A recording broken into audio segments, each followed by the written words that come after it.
প্রথমবার আটক ভারতীয়দের ফেরত দেয়নি বিজিবি, বিস্মিত বিএসএফ। চাঁপাইনবাবগঞ্জ সীমান্ত দিয়ে গরু পাচারকালে গত রোববার অস্ত্রসহ 5 ভারতীয় নাগরিককে আটক করে বাংলাদেশের সীমান্তরক্ষী বাহিনী।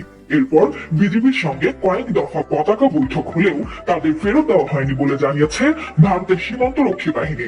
বিগত কয়েক বছরের মধ্যে অনুপ্রবেশকারী ভারতীয়দের বিজিবি ফেরত না দেওয়ার ঘটনা এটাই প্রথম বলে জানিয়েছেন বিএসএফ এর শীর্ষ কর্মকর্তারা। এমন ঘটনায় রীতিমতো বিস্মিত তারাও। জানা যায়, রোববার সকালে চাঁপাইনবাবগঞ্জের শিবগঞ্জ উপজেলার রঘুনাথপুর সীমান্তের পদ্মা নদীতে নৌকায় করে 3টি গরু পাচারকালে অস্ত্রসহ 5 ভারতীয়কে আটক করে বিজিবি।